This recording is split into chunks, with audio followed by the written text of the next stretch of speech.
I mean, it starts with the organization and the coaches. I mean, they've set a culture here that it was started before I was even here, and so you get a lot of guys in here that learn how we do things. We have a lot of veterans on our team, and when you bring in new guys, you just show them by the way you act. And we luckily for us, Brett Veach and Coach Reed brought in a lot of guys that were ready to work and wanted to get out there as quickly as possible. And I think you've seen as the season's gone on, those rookies are getting better, and then the veterans are starting to hit the right moment going into the playoffs. Patrick, you all seem to have a lot of fun out there today to bring around the Rosie formation. Even Colin Saunders lining up in the backfield. Colin tells me in the locker room if you had thrown it to him, he would have caught it. What's your confidence level that if you do throw it to Saunders, he's able to secure that for a touchdown? I told Colin, I was like, I'm pretty sure Trav was wide open as my second read, but I was just like, I got to give him a chance. And there was like a linebacker almost stumbled. I don't know if he'd have caught it. He actually has really good hands, but I don't know about his vertical, so I don't know if I'd have been able to throw him a jump ball. Yeah, we work on stuff throughout the entire season, and then try to call it in the right moments. And Coach Reed gives us some freedom to do some of our own flair to it, and so that circle one was one that we had ran some plays like it, and we talked about it on the side, and we were like, hey, let's see if we do this, get some confusion going to throw something back. And all the things, it has to work, and it worked. We just got the holding penalty, so we'll have to get some good stuff going for the playoffs, and whenever we run it, has to work.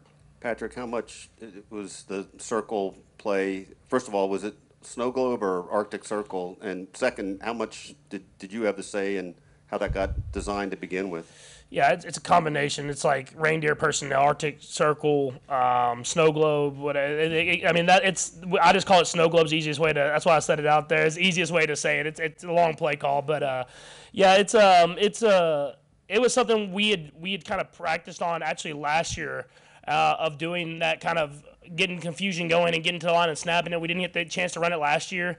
It kind of got thrown, not away, but you kind of, as you season gets started up, you go back to the basics. And as the season went back on, I was like kind of nudging Coach Reed. I was like, hey, let's bring it back in a different way. And we didn't have that throwback on it the last time we ran it. So hopefully we can maybe do it again and get back to whatever we ran last time and get another touchdown. Patrick, you were pretty critical of your own play last week. Your first pass today obviously goes for 67. Can you walk us through that? It didn't look like Justin was your first read on that play. I wonder if you could walk us through that, and also just hitting a deep ball on your first pass. Yeah, I mean, I still could have been better, especially in the second half. But, yeah, it was nice to get that going early, especially. And like you said, Justin wasn't the first read, but he was kind of like those alert. He's like an alert where you get your eyes there just to see. And he did a good job on that motion. He didn't get the ball thrown to him all practice, and he was just staying alive. And they played a coverage that they don't play a lot, where they're playing a little two into the field.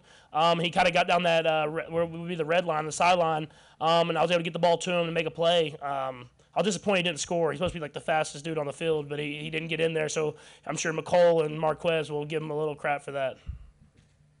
Patrick, I'm wondering what it felt like to step on the field for the first time after DeMar Hamlin's injury. Yeah, it was definitely weird, man. I mean, it's a game that you love, a game that you've played your entire life, and you've enjoyed, had so many great moments, and it's brought so many great things to you. But obviously, with the situation that happened on Monday night with DeMar, I mean, you still have that in the back of your mind. Not him going down or anything like that, but just you want to be there for him. There's so much stuff bigger than football that was kind of in your mind, and so I was just glad we were able to get out there, and even though we were the first team back, we were able to get through there with not a lot of injuries, and guys were able to just go out there and enjoy it and have fun again. And I said it at the end of the game there to the broadcast, but it helped out a lot that he was able to make that video. Even though I didn't see it, he made the video and was able to talk to his teammates again, and everything's looking great because that gives you a little bit of that final thing, like, all right, this is what we're supposed to be doing. We're supposed to go out there and give joy to not only us but the rest of the world watching us. Patrick, you're 27-3 against the AFC West. Did division wins mean more to you? Yeah, for sure. I mean, that was something that was instilled with me right when I got here. Is we were going to focus on the AFC West opponents. We believe we have one of the best divisions, not the best division in football. And so we know if we can handle business in the AFC West, it's going to put us in the position to be where we want to be at the end of the year. And so like I've said a lot, is our first goal is win the AFC West. Second goal is to get home field advantage, which we're in a weird spot there. But now we're going to get this bye and try to get back to the playoffs. get a home game at Arrowhead and try to handle business there against what will be another great football team. If you look at the AFC in general, every single team, 1 through really 8, 9, can make a run at the Super Bowl. So we know we're going to get a good test no matter who it is. Patrick, just again back to the spin play, just in this sense, how much does that speak to just sort of the general creativity among you guys and how it keeps this fresh and vibrant in a lot of ways that go to work? Yeah, and no, one I mean, follow-up I have. yeah, it's you have to have fun out there. I mean, we practice hard. We go out there and we try to get the best out of every single day. But the coaches let us have fun, and I think that's what keeps us going. And it's a long season, a lot of practices, and sometimes you just want to play the games. But we built this culture of let's go out there and practice, have a great time doing it, enjoy it, have fun.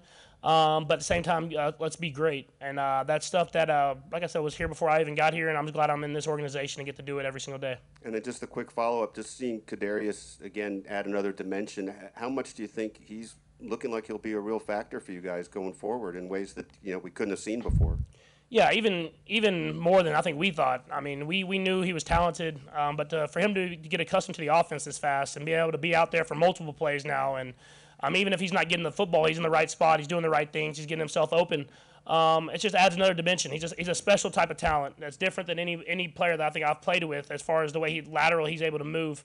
And so he's getting better and better at running routes that we run in this offense. I think y'all saw that today. And now let's try to get 17 back, another speed guy, and I think this offense can even take it even another step. Pat, just wondering about Max Crosby. Played against him now for a few years here. As a quarterback, does he always capture your attention, know where he is? What's he doing? He's an absolute monster. I mean, at the end of the day, that's it. I mean, we know. I mean, we have a plan for him. Everybody has a plan for him. He does a good job of still making an impact on the game. And we go at it. I mean, he's a competitor like I am. But I have so much respect for him because the way he plays. Because sometimes when you're that good and that talented, you can take plays off, and he takes 0 plays off. He plays the run, the pass, whatever it is, every single play as hard as you can. All right, thank you. Patrick Mahomes, what a talented young man. Look at this. Passes Drew Brees for the most offensive yards in a season with 5,614. Patrick Mahomes won the MVP in 2018, about to win another one in the 2022 season. 41 touchdowns, 12 interceptions, and over 5,600 total yards. So with his second MVP, a virtual lock, Mahomes aiming to become the 5th quarterback in NFL history with multiple MVP awards and multiple championships won as a starting quarterback. He would join Tom Brady, Peyton Manning, Joe Montana, and Johnny Unitas, and none of those 4 accomplished the feat before turning 31. Mahomes is 27, leads him to a #1 seed in the AFC once again and a first-round bye. Do you want a sports network that delivers everything that matters about the game? The highlights, the picks, the instant analysis, no yelling, no fake debates, no politics. Hit the subscribe button and never miss a moment.